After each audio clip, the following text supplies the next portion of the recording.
तारापीठ एक ऐसा रहस्यमय मंदिर जहां श्मशान के अंधेरे में मां तारा को बलि के बकरे का खून पीते हुए देखा जाता है। कहा जाता है कि भगवान राम भी इस पवित्र स्थान पर आए थे, लेकिन सवाल यह है, क्यों मां तारा को भोग चढ़ाने से पहले उनके सबसे बड़े भक्त को भोग दिया जाता है। तारापीठ को भारत का तंत्र साधना का सबसे बड़ा केंद्र क्यों माना जाता है?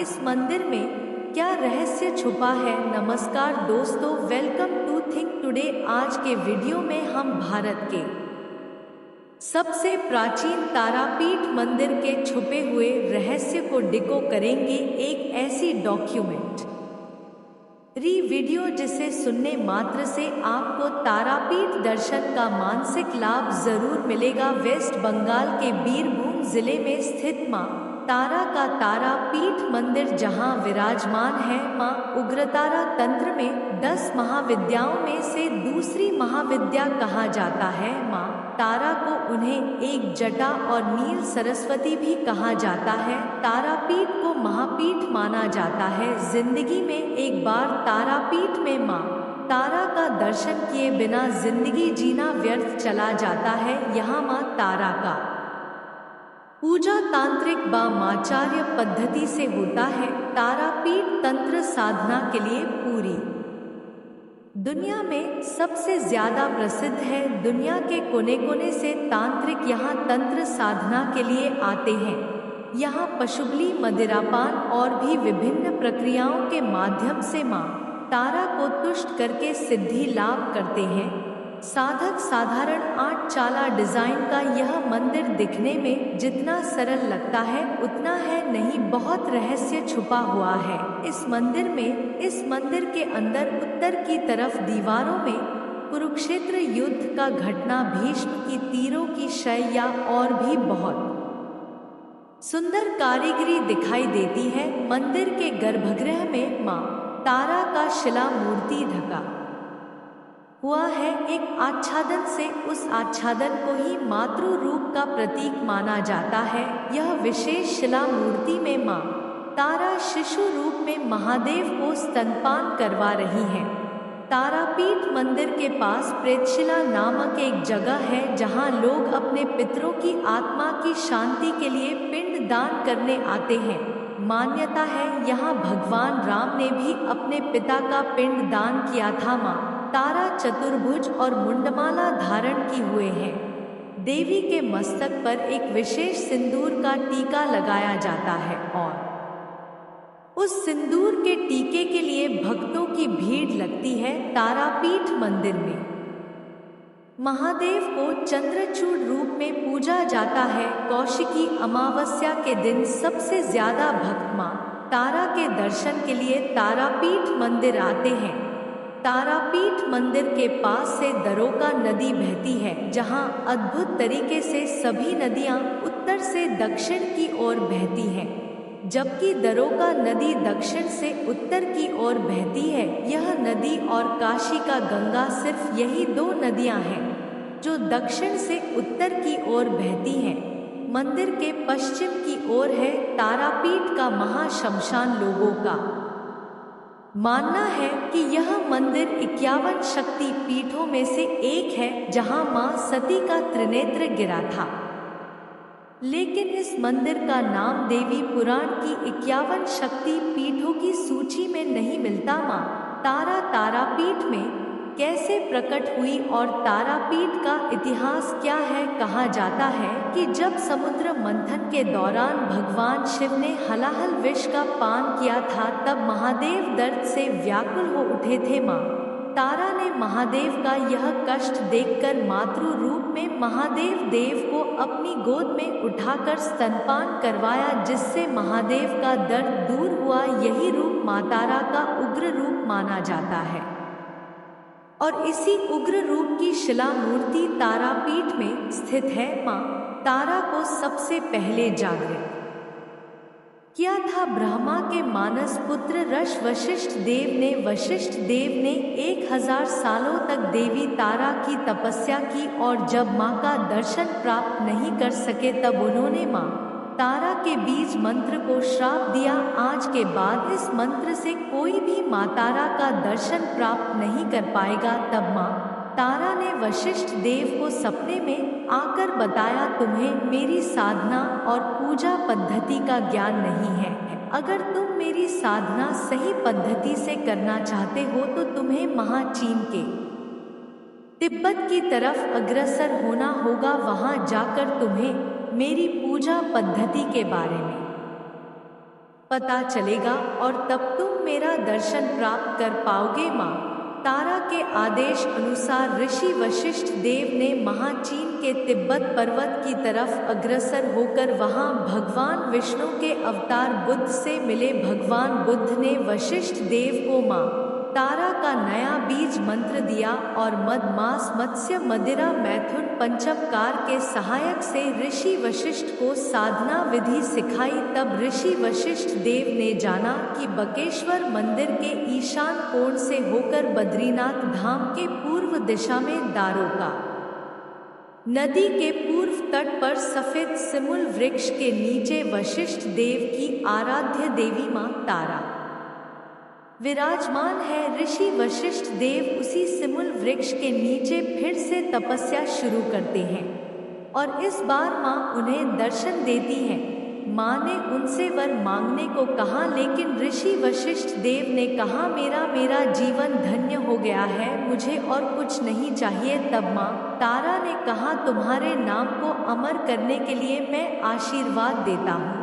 अगर कोई तारापीठ में आकर मेरा बीज मंत्र को 3 लाख बार जाप करता है तो उसे सिद्धि अवश्य प्राप्त होगी। तारापीठ मंदिर कब बना था और मंदिर निर्माण का इतिहास क्या है? तारापीठ के लोगों का मानना है कि यह मंदिर 500 से 700 साल पहले पहली बार बना था। इसे रतनगढ़ के जमींदार जय दत्ता ने स्थापित किया था। जय दत्ता ने यह मंदिर इसलिए बनाया था क्योंकि उनके बेटे की मृत्यु हो गई थी और माँ तारा ने उसके बेटे को पुनर्जीवित किया था। एक बार जयदत्ता और उनका पुत्र दारोका नदी पार होकर व्यापार के लिए गए थे। लौटते समय शाम हो चुका था, इसलिए मांझी ने नाव पार लगाया और जहां उन्होंने रात को रुका था वह जगह थी तारापीठ। रात में माँ तारा ने एक वृद्ध महिला का रूप धारण किया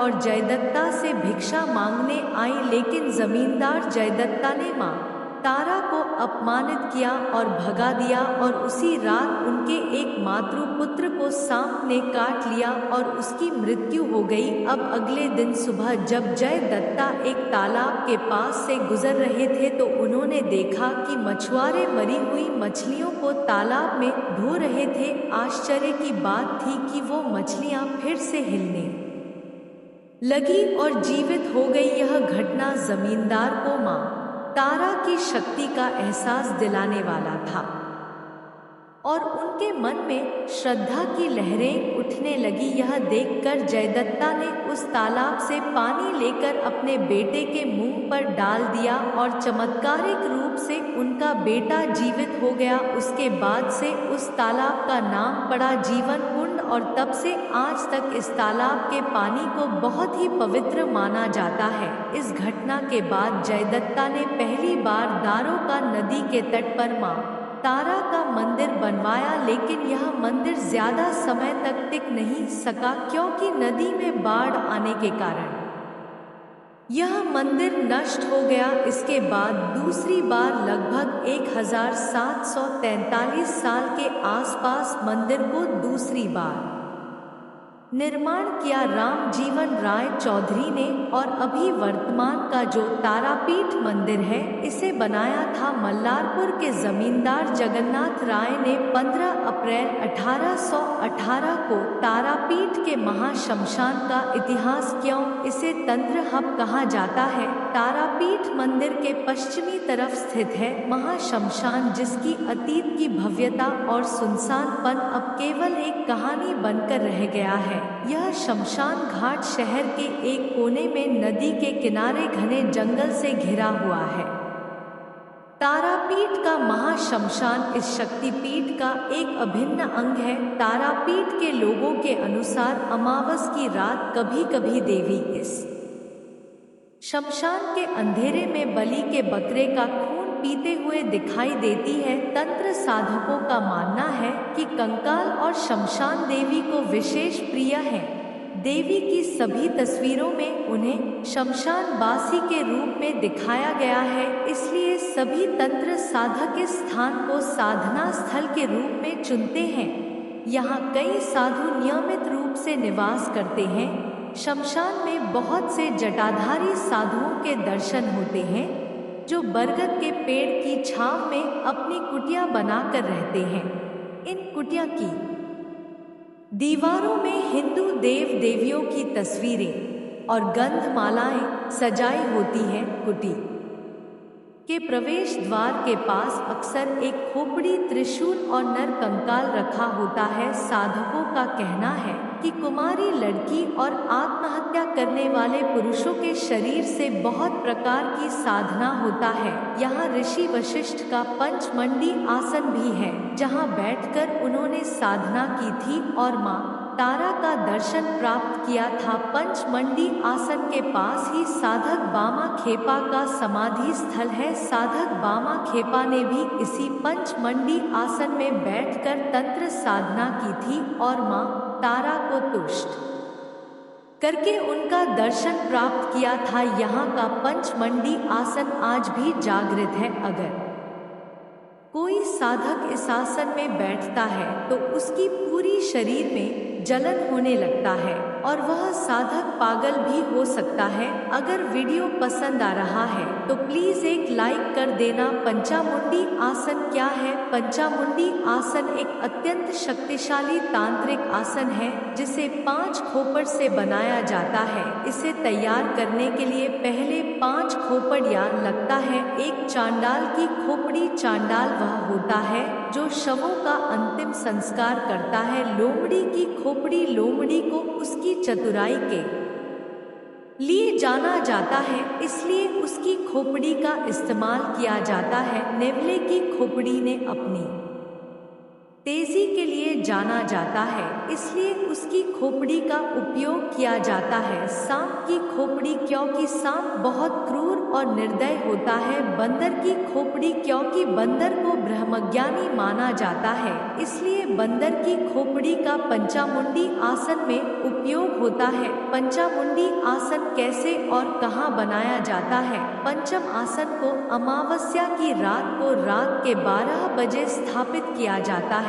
इस आसन को तैयार करना अत्यंत भयंकर होता है और इसे एकांत में या किसी विशेष देवी स्थान पर स्थापित करना सबसे उपयुक्त माना जाता है।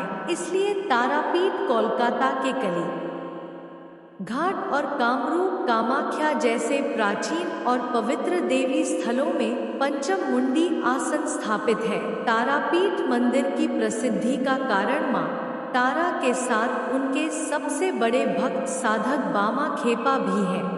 बामा खेपा कौन थे? बामा खेपा का असली नाम बामाचरण चट्टोपाध्याय था और उनका जन्म अटला गांव में हुआ था जो तारापीठ से ज्यादा दूर नहीं है। यह गांव दारका नदी के उस पार स्थित है। शुरू से ही बामा खेपा जी मां तारा के बहुत बड़े भक्त रहे हैं। बामा खेपा जी मां तारा को बड़ो मां और अपनी माँ को छोटो माँ बोलते थे। बामा खेपा जी की सरलता के कारण लोग उन्हें बामा खेपा या खेपा बाबा भी बोलते थे, लेकिन सरल होने के साथ साथ वो अपने पहले जीवन में बच्चे के भांति बहुत उदंडी और जिद्दी भी रहे थे। माँ तारा का बहुत आशीर्वाद था उनके ऊपर। बामा खेपा जी का फूंका हुआ बीड़ी भी अगर पड़ा हुआ मिल जाता किसी को तो उसके शरीर के सभी रोग ठीक हो जाने के साथ साथ धन धान्य भी प्राप्त होता था। बामा खेपा जी माँ तारा के एक ऐसा भक्त थे जिन्होंने माँ के ऊपर गुस्से के कारण माँ के मंदिर में ही बिजली गिरा दिए थे। एक बार बारिश न होने के कारण गांव में सभी लोगों की फसल नहीं हुई। गांव के लोग बामा खेपा के पास मदद के लिए पहुँचे। उन्होंने कहा, मैं बारिश नहीं ला सकता लेकिन माँ से प्रार्थना कर सकता हूँ आगे माँ की इच्छा होगी तो बारिश जरूर होगी। कई बार प्रार्थना करने के बावजूद जब बारिश नहीं हुई तो बामा खेपा गुस्से में आ गए। उन्होंने कहा, अगर बारिश नहीं हुई माँ तो मैं आपके मंदिर में बिजली गिरा दूंगा। इसके बाद वे सीधे महाशमशान गए और यज्ञ में बैठ गए। यज्ञ जब खत्म हुआ तभी अचानक माँ तारा के मंदिर पर बिजली गिर गई, जिससे मंदिर का ऊपरी हिस्सा क्षतिग्रस्त हो गया। इसके बाद बामा खेपा जी मंदिर लौटे और माँ तारा के चरणों में फूट फूट कर रोने लगे। तभी मातारा की मूर्ति से आवाज आया, रो मत बामा, ये मेरी ही लीला थी। दुनिया को यह बताना था कि एक बार मेरे बेटे के मुख से कोई बात निकल गई तो वह व्यर्थ नहीं जाता, इसलिए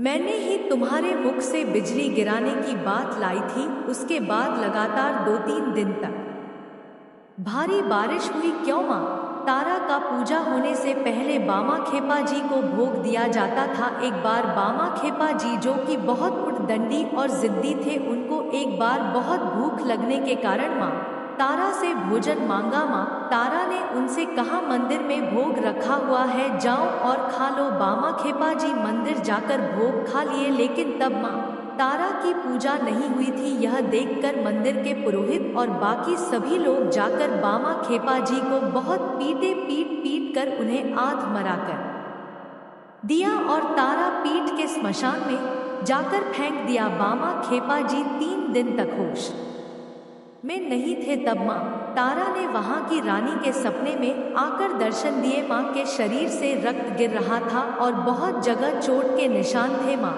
तारा ने रानी से कहा, मेरा बेटा को यहाँ लेकर आओ, अगर मेरा बेटा यहाँ नहीं आएगा तो मैं तारा पीठ से सदा के लिए चली जाऊंगी। इसके बाद रानी ने बामा खेपा जी को स्मशान से लेकर आई और उन्हें खाना खिलाया। जब बामा खेपा जी को थोड़ा शक्ति मिली तब बामा खेपा जी एक लकड़ी उठाए और माँ तारा के मंदिर की ओर चले गए।